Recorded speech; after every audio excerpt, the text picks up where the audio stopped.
안녕하세요. 오전에 제가 소개를 했는데 다시 그래도 처음 사무관리론 첫 시간이니까 자, 사무관리론을 가르치는 이준희 행정사입니다. 좀 민망해요, 항상 이럴 때. 그리고 더 민망한 건 뭐냐면 여러분들이 맨 마지막까지 이제 가시잖아요. 맨 마지막 수업 때 절차론 수업하고 자 그럼 시험 잘 보세요. 그러고 난 다음에 끝나고 나서 좀 이따가 다시 들어와서 자 사무관리론입니다. 수업하고 난 다음에 끝나고 또 다시 시험 잘 보세요. 두 번 해야 되는 것도 좀 그렇기는 하고 제가 이준희인데 이름이 높을준 빛날희예요. 그래서 그 이름이 되게 중요한 것 같아요, 사람이. 왜냐면은 제가 보통은 이제 수업을 할 때는 막 많이 먹어서 그런지 좀 이렇게 살이 찌다가 이제 겨울쯤 돼서 이제 이거 교재 작업하고 막 이럴 때는 살이 좀 빠지거든요. 근데 전혀 안 빠지고 빠져야 될 살은 안 빠지고 머리만 빠지더라고요. 그래서 누가 그러셨어요. 그렇게 슬프신가요? 그래서 가만 생각해보니까 이름이 높을쯤 빛날이라서 그런지 그래서 그런 것 같기도 하고 자꾸 그래서 사람 이름이 중요하구나 뭐 이런 생각도 좀 들기는 해요. 자, 사무관리론은 사실 제가 많이 할 거는 별로 없어요. 그러니까 여러분들이 최대한 외우기 쉽게 만들어 드리려고 참 노력하더라 뭐 이런 걸 느끼면서 쉬면서 여러분들도 외우시면 되는 것 같고 그 다음에 책 자체가 굉장히 두껍죠. 그죠? 근데 이 책에 지금 한 281페이지까지는 지금 요번에서 2월 달까지만 한번 보시고 그 뒤로는 딱히 많이 안 보셔도 되는 부분이에요. 그 다음에 사무관리론 책은 시중에 나와 있는 책이 수험서로 몇 개가 있을진 모르겠지만 아마 다 똑같아요. 그거는 저작권의 문제가 왜 안 생기냐면은 행정편람, 운영편람이 한 여기 있고 그 다음에는 해당되는 법, 규정, 법령이 들어가 있는 거거든요. 그래서 운영편람도 제가 만드는 게 아니고 법령도 제가 당연히 만드는 게 아니겠죠. 그래서 그 부분은 다 똑같아요. 다 똑같고 그 다음에 핵심 단문 정리라고 해서 3편으로 되어 있는 284페이지부터는 이제 조금씩 차이는 있겠죠.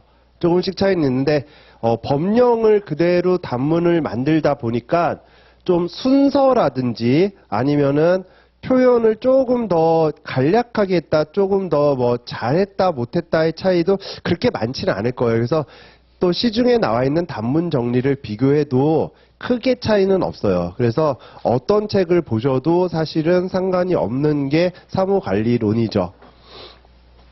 그 다음에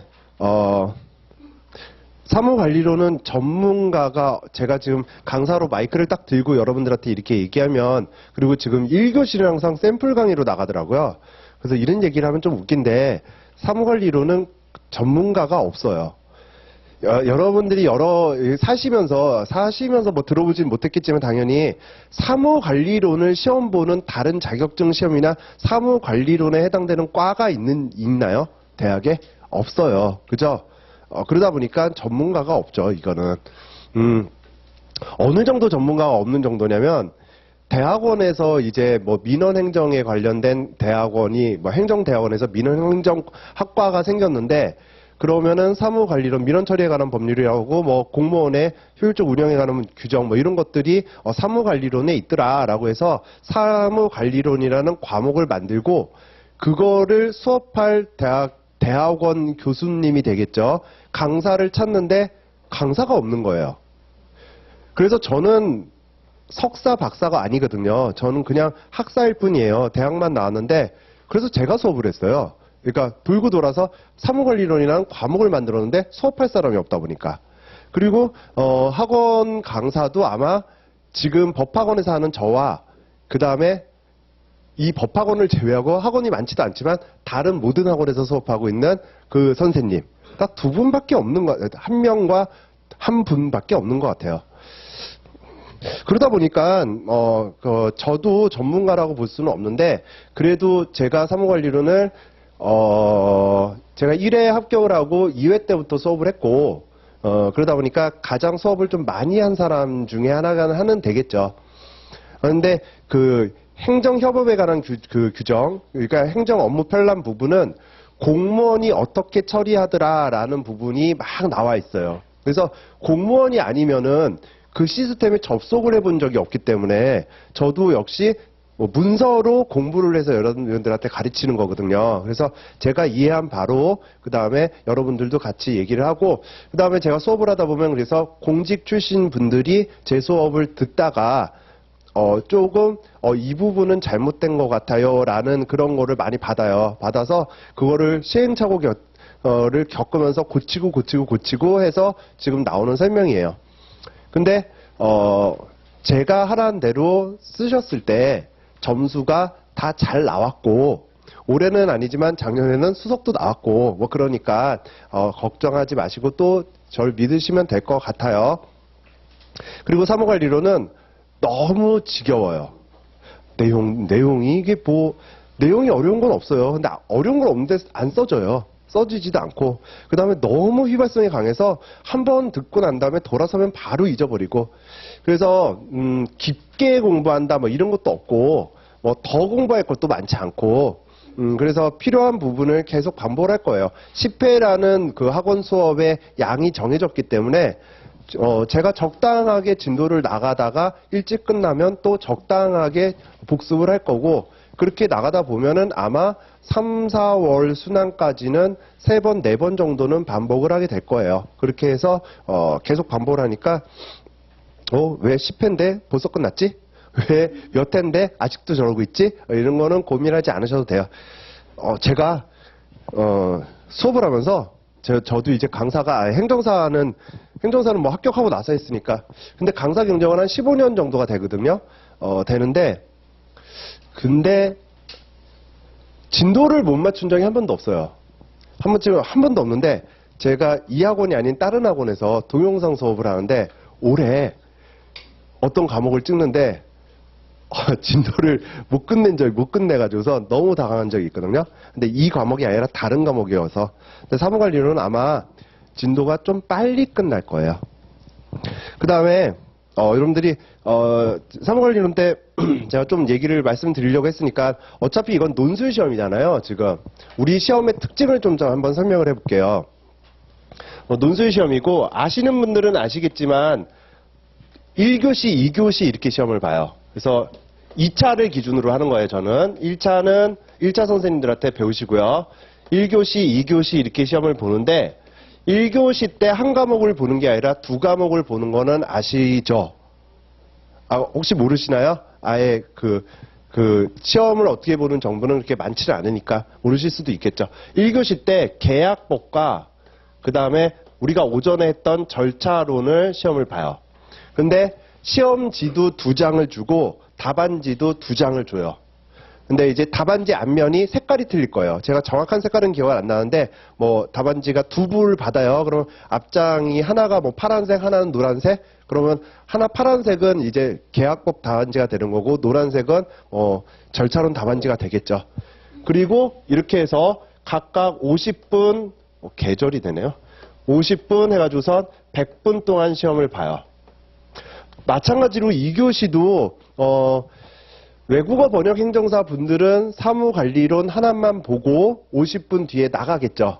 이렇게 나가니까 아마 별도로 시험 본다거나 아니면 배열을 뭐 어떻게 맞춰서 시험 배치를 할 거예요. 근데 사무관리론과 실무법을 먼저 쓸게요. 실무법과 그 다음에 사무관리론을 똑같이 50분 해서 100분 동안 봐요. 근데 여기서 무슨 문제가 생기냐면 우리가 물론 실무법도 비송사건 절차법 여기도 절차기는 해요.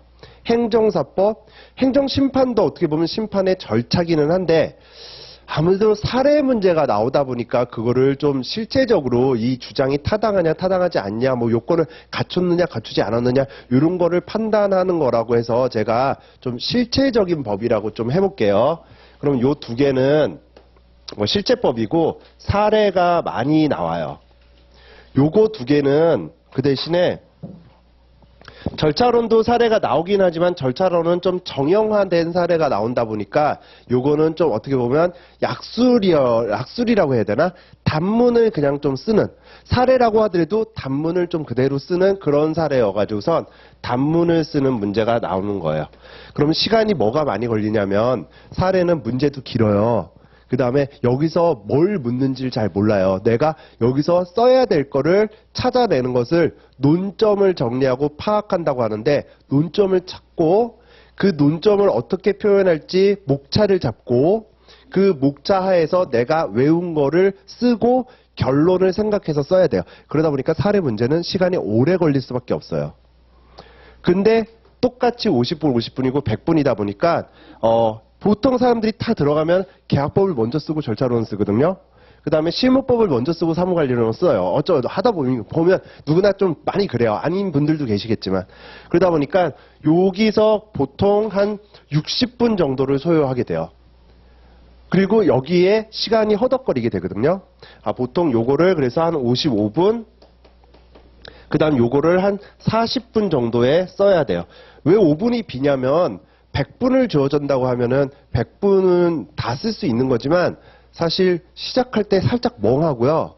끝날 때 한 1, 2분 남으면 뭐 정신없이 쓰고는 있지만은 좀 떨리기도 하고요. 막 긴장돼서 잘 안 써지기도 하기 때문에 한 95분 정도로 답안을 작성해서 내는 연습을 하셔야 되거든요. 하셔야 되면은 시간의 배정은 이렇게 될 거예요. 그죠? 자, 우리 시험이 좀 특이해요. 논술 시험인데 2과목을 줘요. 그리고 그거를 시간 배분을 여러분들이 하셔야 돼요. 그리고 사례 문제가 많아요. 계약법 같은 경우는 지금 5문제, 우리는 4문제가 나와요. 4문제가 나오는데 여러분들이 아까 행정 절차론 문제를 좀 봤지만은 1문이 논술이라고 돼 있는데 논술이 40점이에요. 근데 1문의 논술 문제가 한 문제가 아닐 때가 많아요. 1-1, 1-2 이런 식으로 그거를 나눠서 낸다. 분설형 문제라고 하거든요. 그래서 분설형으로 나오는 경우가 훨씬 많아요. 그러다 보니까 이게 2문제가 되는 거죠. 그 다음에 이제 약술이 총 3문제가 나오게 되겠죠. 20점짜리. 그래서 한 5문제 정도가 4문이지만 5문제가 나오는 거예요. 그러면 이 5문제 중에 계약법 같은 경우는 우리가 4문제 정도가 사례가 나온다고 보시면 돼요. 그게 사례지만은 명확하게 이거에 대해서 쓰세요. 어쩌고 저쩌고 그런데 뭐에 대해서 쓰세요. 이렇게 나오면은 논점이 딱 주어지는 사례니까 그거를 준사례라고 하거든요. 사례 같지 않지만은 사례긴 한 사례. 준사례라고 하는데 아직까지는 그래도 준사례가 계약법에서는 2-3문제가 나오고 또 2문제 정도는 그냥 정말 사례가 나오고 이렇게 나오고 있으니까. 그러니까 아무튼 계약법은 사례예요. 다 사례라고 보시면 돼요.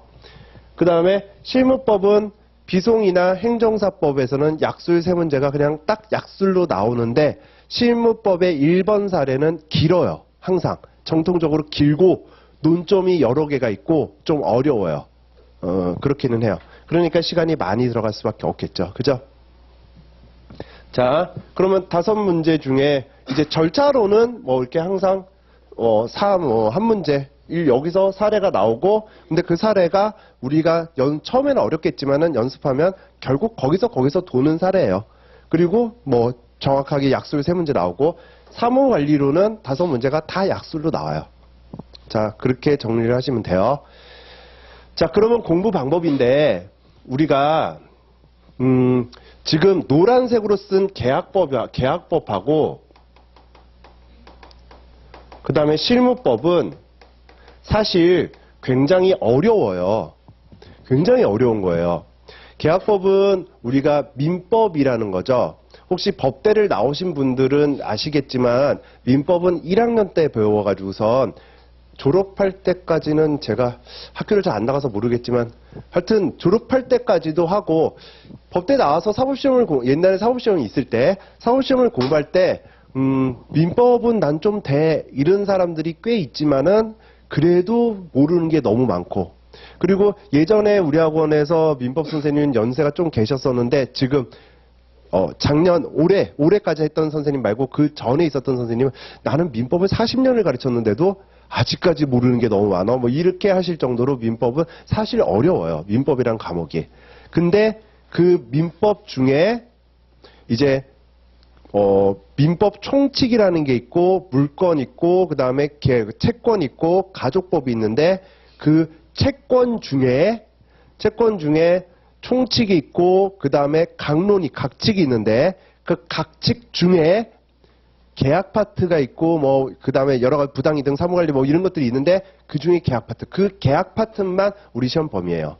그래서 계약 총론, 계약 강론에서 계약 총론, 계약의 전반적인 어떤 내용, 그 다음에 강론에서 13가지인가요? 전형 계약에 대해서 배우는 게 시험 범위다 보니까 굉장히 어렵지만 굉장히 다행히 시험 범위는 좀 작아요. 작아도 민법이잖아요. 그러니까 판례가 얼마나 많겠어요. 계약에서 일어나는 분쟁이 얼마나 많겠어요. 그럼 그게 다 판례로 쌓이겠죠. 근데 뻔한 판례를 시험 문제로 내지는 않잖아요. 그러다 보니까 세세하게 보고 민법에 대해서 정확한 이해를 해야지 다 모든 판례를 우리가 볼 수가 없기 때문에 정확한 이해를 통해서 뭔가 사례가 나왔을 때 그걸 분석하고 써야 되는 거거든요. 범위는 적지만 그것이 굉장히 깊게 들어가셔야 돼요. 실무법은 비송사건 3가지가 있어요. 물론 내일 다 배우시겠죠. 실무법은 이제 행정심판을 배우고요. 그 다음에 비송사건을 배우고요.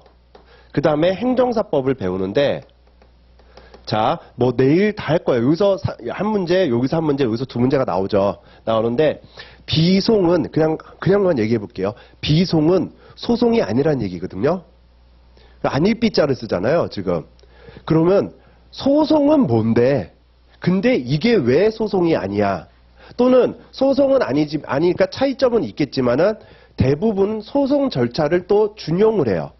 그러다 보니까 민사소송법에 대한 그 다음에 또 각칙 같은 경우는 상법에 대한 뭐 이런 거에 대한 배경 지식이 굉장히 많이 필요한 법이 비송이에요. 다행히 비송도 여태까지 나온 문제는 중요한 논점에서 딱 약수 문제가 나왔어요. 그러니까 그냥 외운 거를 쓰는 거지만 처음 이해하는 단계에서 우리가 암기량을 줄이려면 이해를 하셔야 되거든요. 이해를 하면 암기량은 좀 많이 줄고 그 다음에 암기도 좀 잘 되고 그 다음에 외운 것도 별로 잘 안 잊어버리는 게 그래서 이해를 하려고 지금 노력을 하고 있는 거잖아요.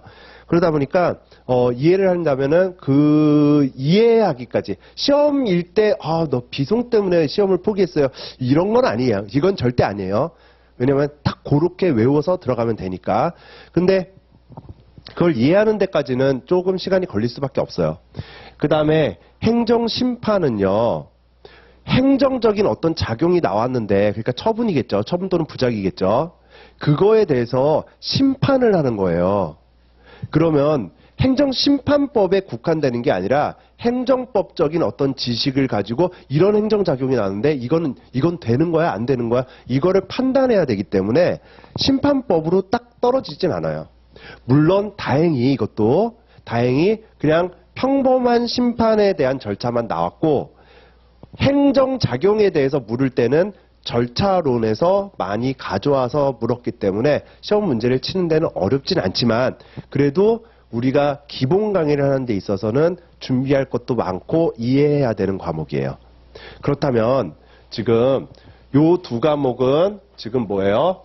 많은 이해가 필요하고 난 아는 것 같아 라고 하더라도 한 번 볼 때와 2번 볼 때가 틀리고 2번 볼 때와 3번 볼 때가 틀리고 그거를 답안지에 작성할 때는 당연히 똑같이 쓴 것 같지만 답안지 작성 내용이 다 틀려져서 뭔가 읽는 사람한테 어필하는 게 틀릴 수밖에 없어요. 여러분들 제가 모범 답안을 나눠드리고요.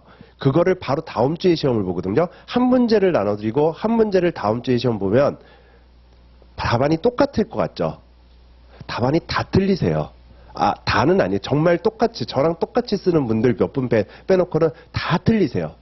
그런데 법학이다 보니까 용어 하나가 이렇게 썼을 땐 좀 이상할 수도 있는데 이런 표현 우리가 말로 하면 똑같은 표현인데 이렇게 표현 쓰면은 좀 반대 경우가 예외적인 거가 있으니까 감점이 될 수도 있는데 이런 것들이 들어가는데 그런 표현을 다 외우는 게 아니라 이해를 하고 계속 반복을 하다 보면 나도 모르게 법학 답안지의 답안이 작성이 되는 거거든요. 그래서 이거는 우리가 수험가에서 얘기하면은 내공이 쌓여야 된다. 그래서 이렇게 자꾸 많이 읽고 내공이 쌓여야 되는 과목이에요. 그래서 제가 절차론 때 지금 제 과목 이 파란색 있죠.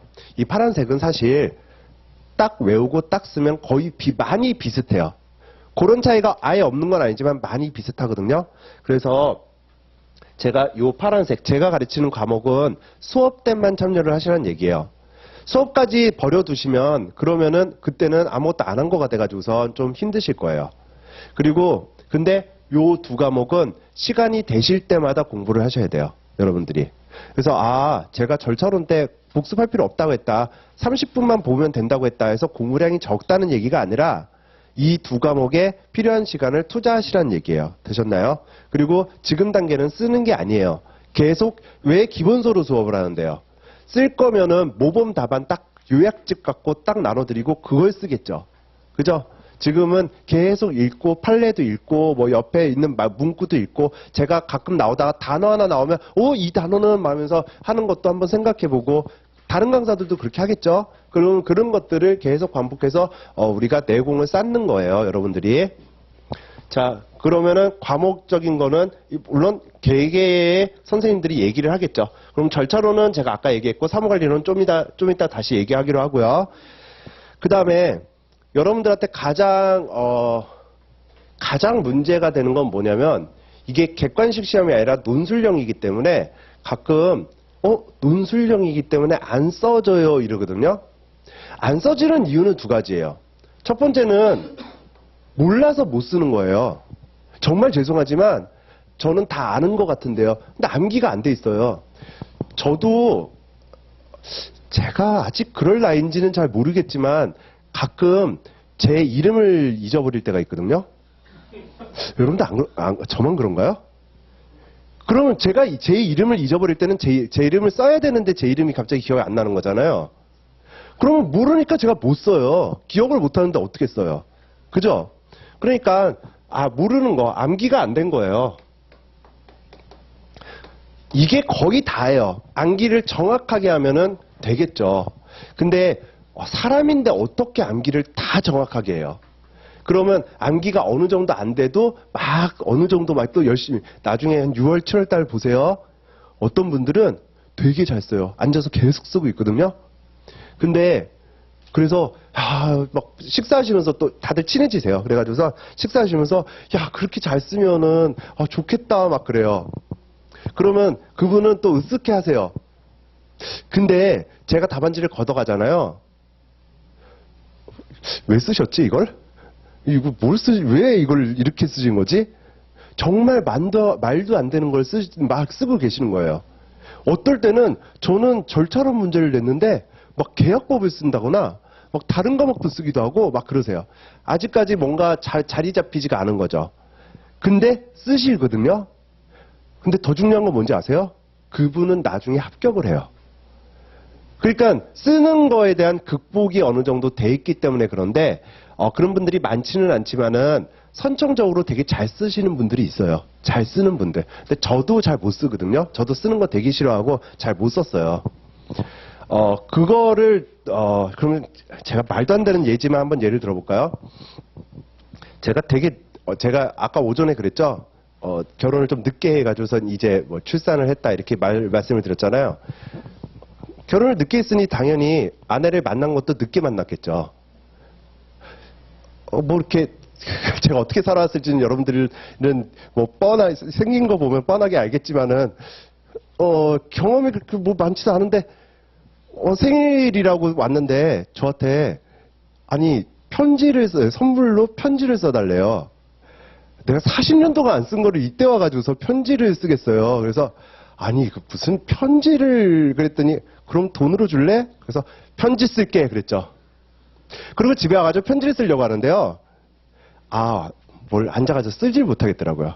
뭘 써야 될지도 모르겠고. 그래서 인터넷 검색을 했거든요. 편지에 좋은 예, 뭐 그러면서 그 편지에 쓰기 좋은 뭐 노래 가사 문구 막 이런 거 있잖아요. 그래서 그 문구를 가지고 막 이렇게 좀 썼어요. 그대로 베껴 쓴 거죠. 그래서 딱 보는 순간 네가 쓴 거 아닌데 싶더니 이건 뭐 노래 가사인데 막 이렇게 바로 걸리더라고요. 네, 바로 걸리는데 그래도 아무튼 썼잖아요. 그죠?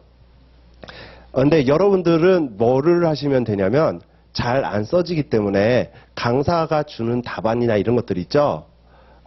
또는 기출문제 답안이나 아니면 판례, 제가 가끔 보는 판례 같은 거 있죠. 그런 판례 같은 거를 집에서 그대로 한번 써보시는 거예요. 처음에는 베껴 쓰는 것만큼 제일 좋은 건 없어요. 그래서 그거를 베껴 쓰고, 그러니까 전 몰라요.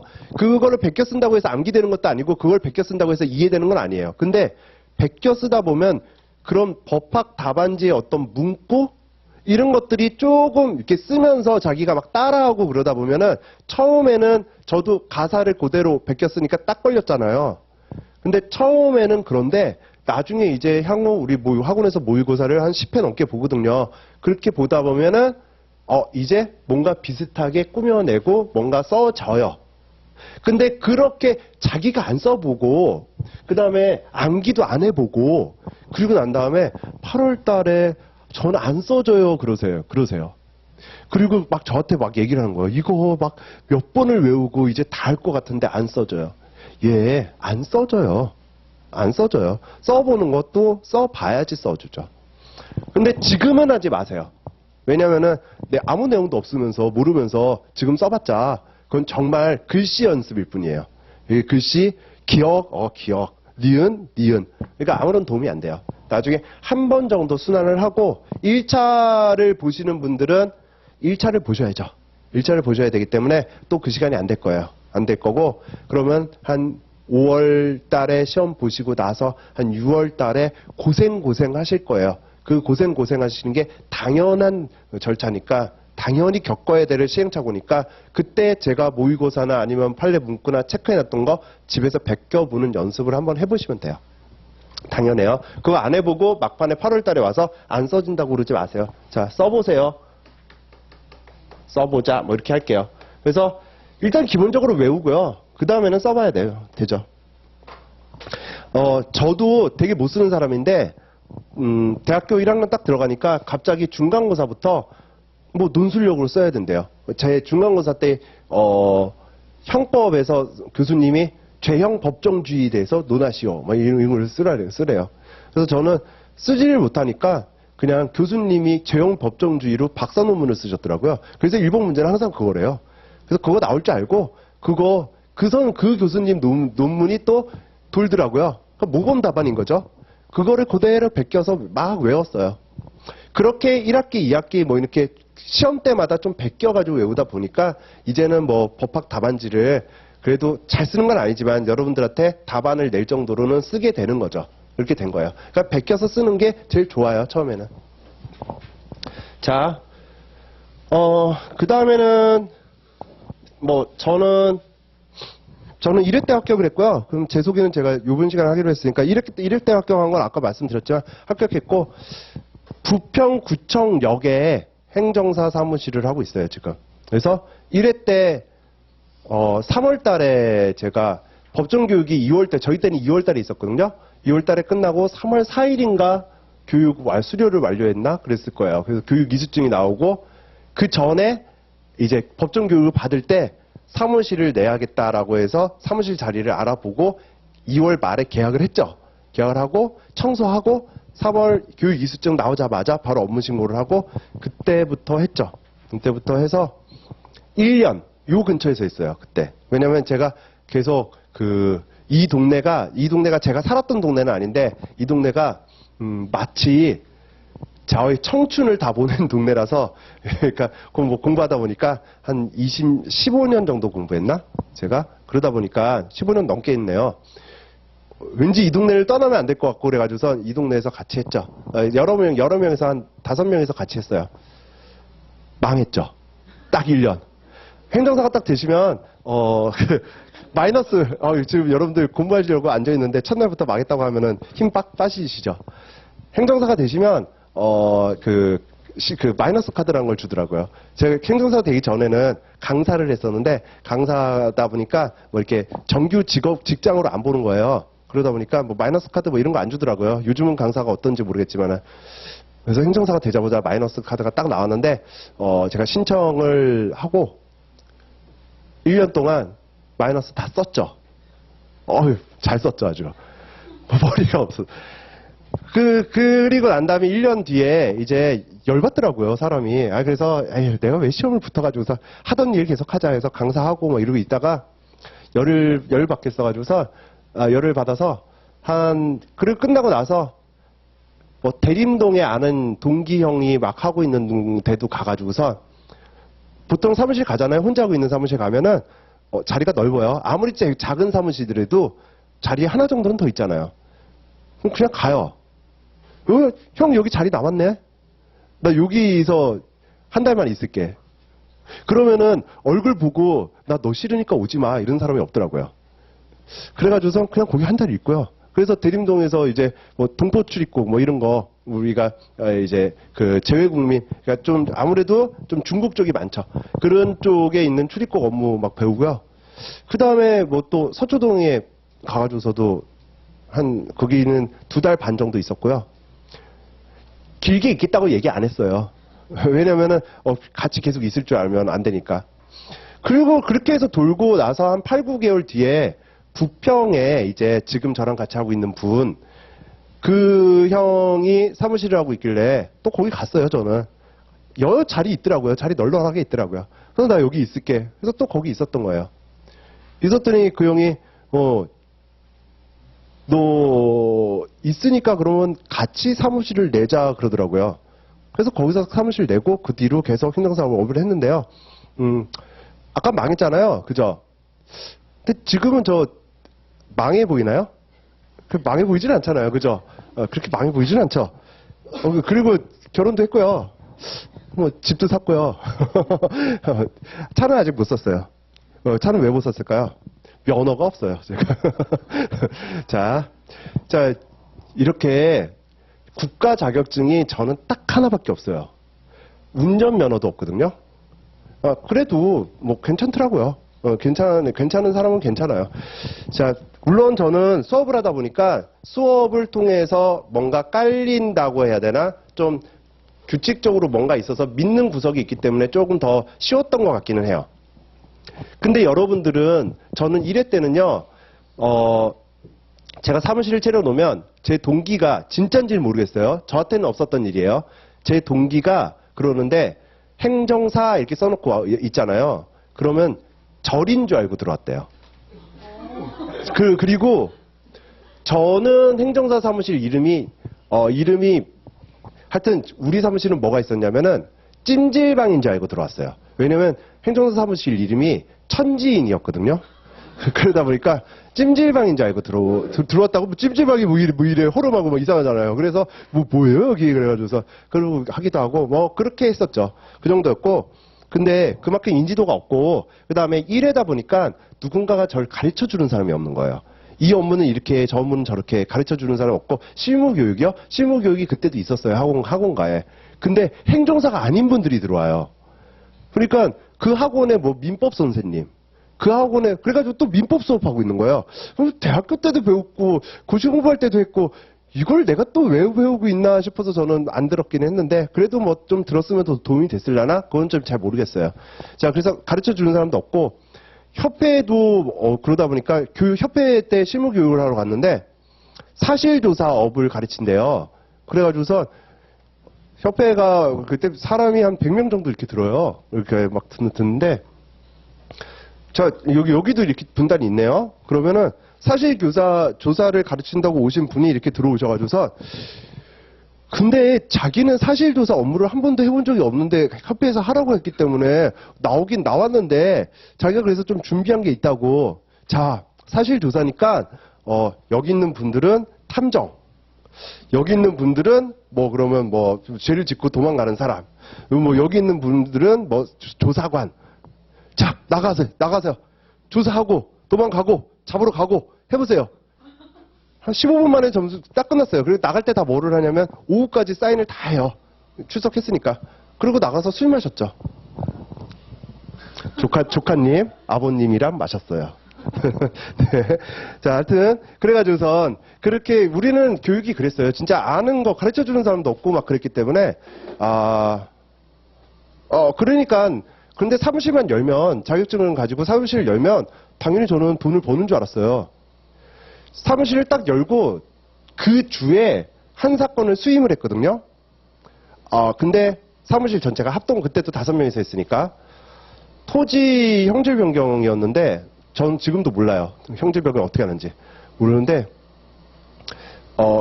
그 성당이었는데요. 그 수녀님들이 계시는 곳이 이렇게 지금 현재 뭐 다른 걸로 돼 있나 봐요. 그러다 보니까 수녀님들 막상 이렇게 숙소를 제대로 짓지 못하니까 그거를 좀 바꿔서 숙소를 짓고 거기에 이제 뭐 이렇게 그 아이들 키우고 뭐 이런 거 조리원이 아니라 뭐 어린이집 같은 걸로 이렇게 꾸며서 좀 이렇게 불쌍한 아이들도 해줘. 되게 좋은 목적이잖아요. 그래서 당연히 잘 되는 건지 알았는데 그게 그런 게 쉽지가 않더라고요. 근데 수임료가 되기만 한다면은 이거는 너무 좋은 거라 우리는 하고 싶었던 수건 사업이기 때문에 그래서 수임료가 그때 한 몇천만 원이요, 3천만 원인가 뭐 그랬던 것 같아요. 그러니까 여기 어디든 다 돌아다녀 보셨는데 그 이제 안 되니까 근데 이제 어떻게 하다 보니까 됐기 때문에 되기만 하면 너무 좋다 해서 뭐 이렇게 최대 액수를 뭐 되기만 하면 그래서 그때는 아마 되면은 받는 거는 뭐 이랬을 거예요. 그날 그래서 사건이 우리 사무실로 들어와서 5명이니까 나누면 꽤 되잖아요. 그날 집에서 자면서 무슨 생각을 했냐면은 그래. 아우디 A 사야겠다. 면허도 없는데 그 생각을 했죠. 한 달 뒤에 돌려줬죠, 그 돈. 그리고 나서 몇 개 했나 제가 사건을 하여튼 그랬을 거예요. 그러니까 망할 수밖에 없었죠. 근데 지금은 틀려요. 지금은 사회적인 인지도나 그런 게 좀 틀리기 때문에 여러분들 그 뒤로 잘하시는 분들도 있어요. 못하시는 분들도 많고요. 모든 자격증이 이제는 포화 상태예요. 어느 자격증이든. 근데 여러분들 자격증 있으신 분들 많으시 있을 거예요. 지금 속으로 나 자격증 있는데 하신 분들 있는데 일단 기본적으로 자격증이 없는 거와 있는 거의 차이는 엄청나게 커요. 내가 어떤 일을 할 수 있다는 거와 할 수 없다는 거의 차이이기 때문에 그 차이는 되게 커요. 근데 할 수 있다고 다 잘하는 건 아니겠죠. 그러니까 잘하는 건 나중을 생각하시고요. 일단은 할 수 있게끔 만드는 게 좋은 거잖아요. 그래서 1년만 딱 고생을 하세요. 그리고 사무관리로는 점심 먹고 하잖아요. 재미가 되게 없어요. 그래서 점심 먹고 많이 가세요. 가지 마시고요. 사무관리론을 그 재미없는 거 혼자 하기 더 싫거든요. 그래도 누가 읽어주면 뭐 낭낭한 목소리로 제가 읽어드리면 너무 좋겠지만 목소리가 이따위인데 뭐 저도 좀 그러네요. 그런데 그래도 저랑 같이 하는 게 조금 더 좋은 시간, 효율성이 높일 수 있는 시간이 될 거예요. 그러니까 꼭 가지 마시고 하시고요. 1차를 공부하시는 분들은 이번 수량까지는 다 들으세요. 그리고 3월, 4월, 5월에는 3월 초까지는 여러분들이 선택을 하시는데 3월 중순 이후로 3월 말부터 해서는 3월 말, 4월, 5월에는 한 2개월 정도 되겠죠. 3월 초부터 해도 돼요. 그건 제가 뭐라 강제는 안 하는데 적어도 2개월은 제 수업은 안 들어오셔도 돼요. 괜히 지나가시다가 저 보고 민망해 하시거나 그러지 마세요. 왜냐면 뭐 독서실도 있거나 아니면 뭐 공부를 하시려고 그랬는지 지나가다가 선생님 제가 오늘 뭐 이렇게 괜찮으세요. 1차가 붙어야지 2차를 볼 수 있는 거잖아요. 그죠? 근데 2차가 돼야지 자격증을 따는 거거든요. 그러니까 2월까지는 정말 빠지지 말고 10번이잖아요. 10번은 딱 빠지지 말고 나오셔야 돼요. 나오시고 그 다음에 1차가 끝나고 나면 그때 제가 말하지 않을 수도 있기 때문에 1차가 끝나고 나면 밀리는 거 수업 다 듣기는 너무 힘들거든요. 그러니까 8회 수업 있잖아요. 3, 4월에 8회 수업, 5월에 3회 수업이 있을 텐데 그걸 다 듣기는 힘들어요. 그래서 5월에 3회 수업을 제가 처음부터 끝까지 단문 정리를 되게 빠르게 하거든요. 3회 수업을. 그거를 1차 끝나고 객관식 딱 매기시면은 합격 여부가 나올 거예요. 나오면은 그리고 난 다음에 한 주 정도 있다가 6월달 돼서 시험 들어가거든요. 그래서 그 5월달 수업을 반복해서 들으시면 돼요. 그래서 뭐 이런 얘기 했었지라는 거 기억 되살리시면 되고, 그 대신 2월까지는 빠지지 않고 10회를 꼭 나오세요. 자, 그 다음에 이제 사무관리론 과목에 대한 설명만 잠깐 하고, 그 다음에 잠깐 하고, 그리고 나서 마이크는 꺼지겠죠. 그리고 제가 쓸데없는 소리를 좀 잠깐 하고, 그리고 나서 이제 갈게요. 다음 시간부터 정확히 수업은 나갈게요. 사무관리론 수업은 284페이지 핵심 단문 정리 부분을 먼저 볼 건데, 1번부터 나가면 너무 좋겠지만, 보통은 1번부터 나가지만은, 제가 작년부터는 조금 편제를 바꿔서 하거든요.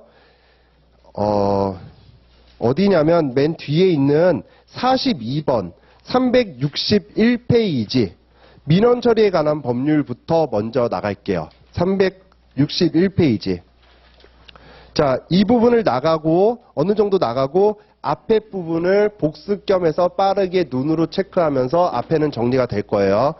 제가 왜 앞에 있는 284페이지를 안 하냐면, 284페이지부터는 여기는 협업 촉진에 관한 규정이에요.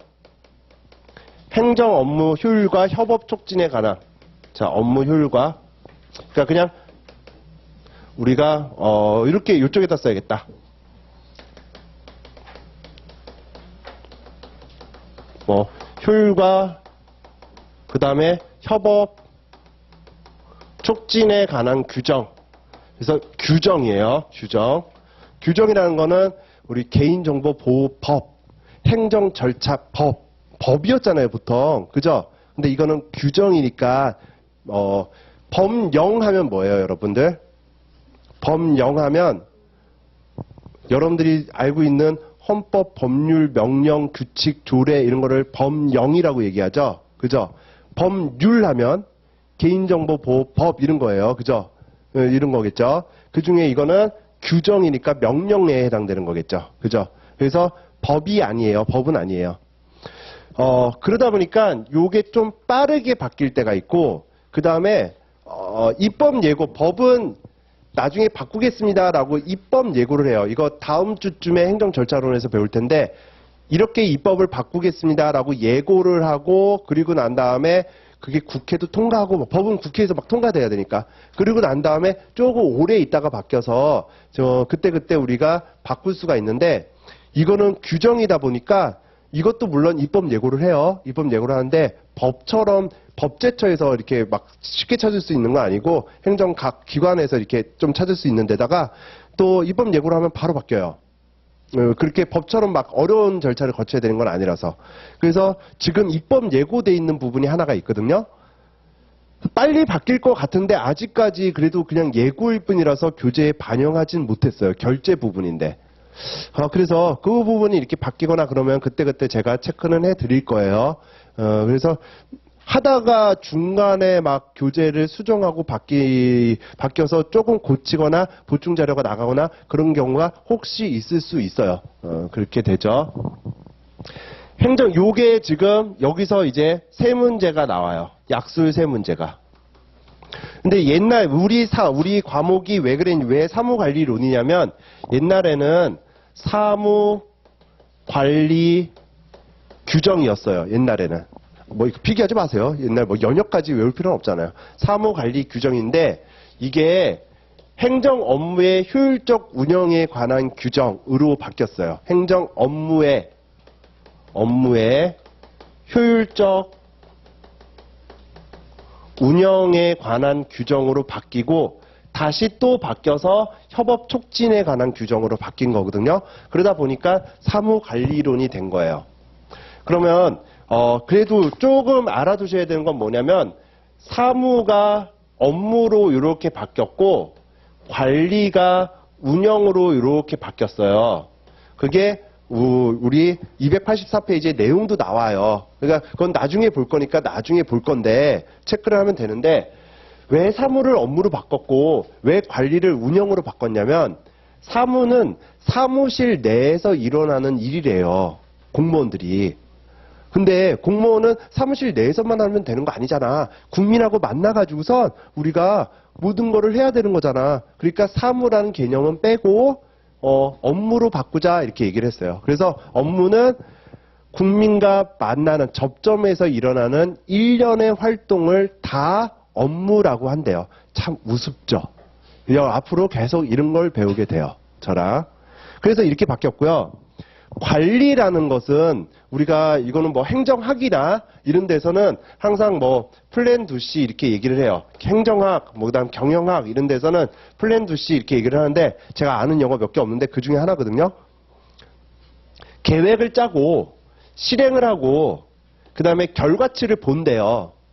그게 이제 관리라는 개념인데 이 C 결과치를 보는 개념에서 어떤 개념이었냐면 목표를 내가 100개로 잡았어요. 목표를 100개를 잡았으면은 100개를 다 달성했는지 확인하는 거가 이제 C였어요, 옛날에는. 근데 내가 100개를 팔아서 수익이 10만 원 남는데 그거를 100만 원 들여서 만들었다. 그러면 그거는 꽝인 거잖아요. 망하는 거죠. 그러다 보니까 효율적으로 목표를 달성했는지 이런 것들도 평가할 필요가 있겠죠. 그 다음에 100개라고 하더라도 품질이 좋은지 만족도가 높은지 이런 거를 평가할 필요가 있을 거예요. 그래서 그런 거 종합적으로 고려해서 평가하는 것은 운영이다 이런 개념으로 바뀐 거예요. 자, 그렇게 바뀌다가 이제 요즘의 행정기관의 트렌드가 뭐냐면 협업이 다 트렌드예요. 그래서 행정 절차론에서는 같이 하는 거를 우리가 행정 응원 이렇게 얘기를 하고요. 그 다음에 소송 쪽에서는 뭐 다른 판사한테 뭐 이것 좀 해줘라고 부탁하는 거를 촉탁한다 뭐 이렇게 얘기를 하죠. 공조한다, 촉탁한다 이렇게 얘기를 하죠. 그리고 절차론에서 응원이라고 하고 그 다음에 이 사무관리론에선 그냥 쉽게 협업한다 이렇게 얘기를 해요. 그래서 이제는 협업이 중요하니까 협업에 대해서 문제가 나온 거죠. 그러면 그 다음에 이 효율적이라는 거는 그럼 어떻게 하면 효율화 되겠느냐 해서 효율적인 규정에 뭐가 들어갔냐면은 옛날에는 업무협조 쓰지 마세요 진짜.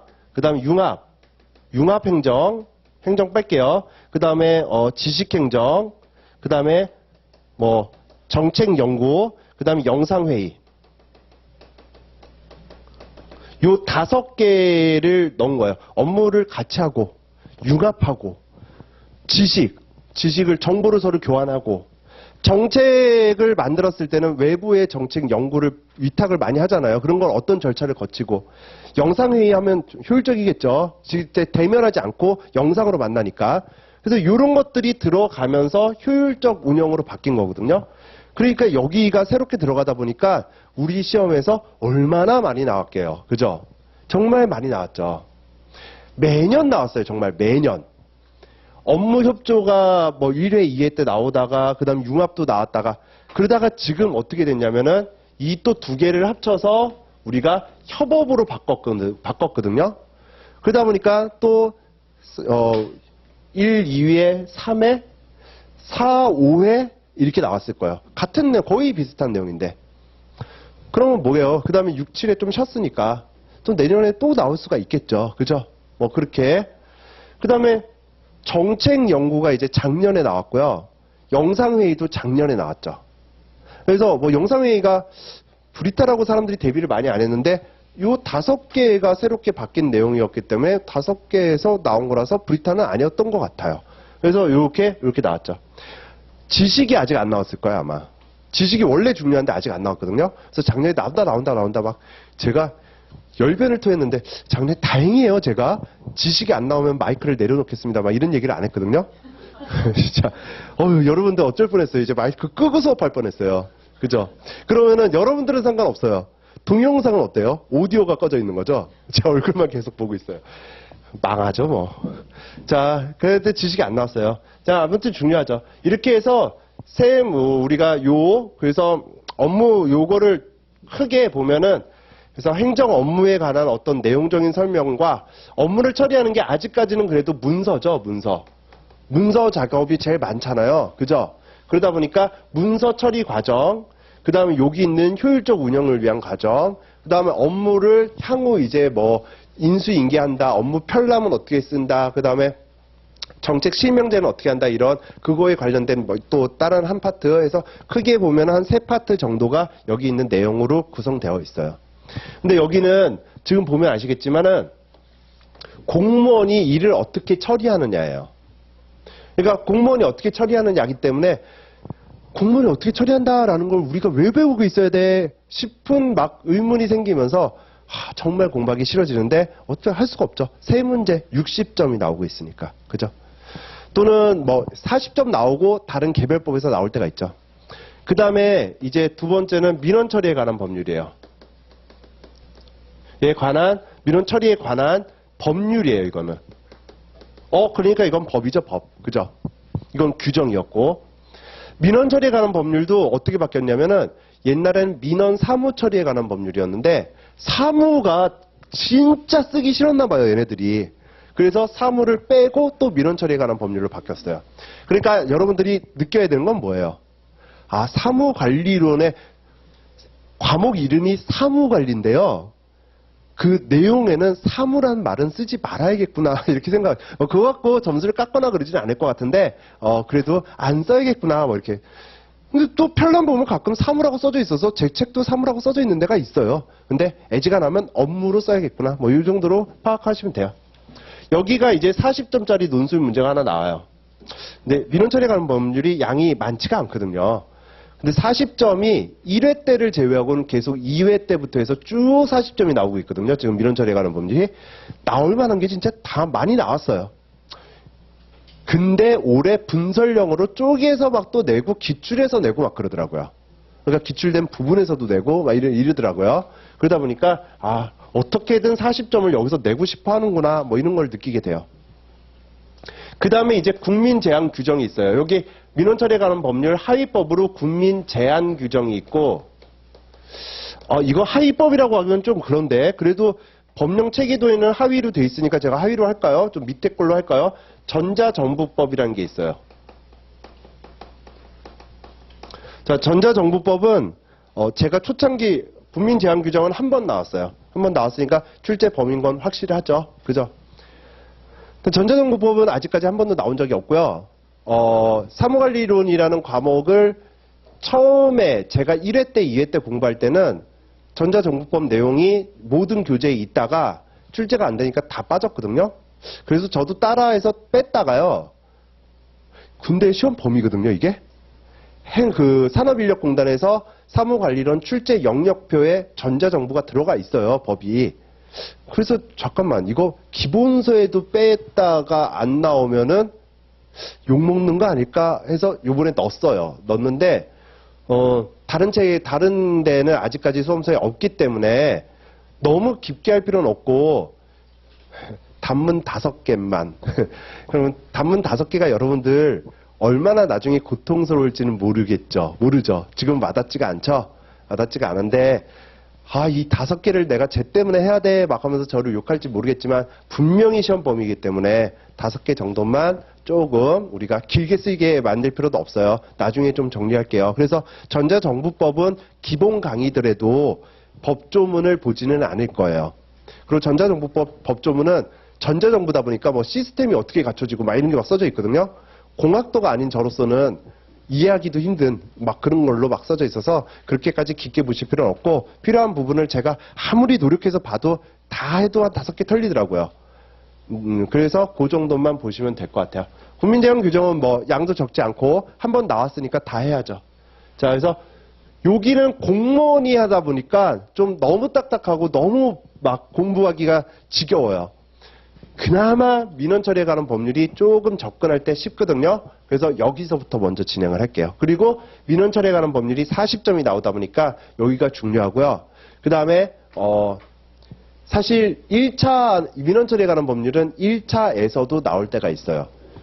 이거하고 전자정부법 국민제한 규정은 행정학에서도 나온 적이 있고 행정법은 나온 적이 있는지 제가 한번 나온 적이 있었던 것 같아요. 행정학에서도 나온 적이 있고 그러다 보니까 저 요 부분을 먼저 좀 할게요. 그래서 진도는 이렇게 돼요. 자, 과목 설명은 이렇게 하면 되고, 앞에 뭐, 제 소개는 할 필요 없죠. 카페는 제가 말씀드렸죠. 카페는 혹시나 필요하시면 가입을 하셔서 어떤 질문이셔도 돼요. 4개 과목 2차에 관해서는, 계약법은 하지 마세요. 계약법은 저도 가끔 찾아봐야 될 때가 있어서, 계약법을 제외하고 2차, 나머지 3과목은 다 저한테 질문을 하셔도 제가 거기에 대해서 같은 다 행정법 계열이기 때문에 제가 다 답을 최선을 다해서 달아드릴게요. 모르면 알아보고라도 달아드릴게요. 자, 그렇게 하면 되고요. 잠깐 쉬셨다가 이제 민원 처리형 법률 우리가 들어갈게요.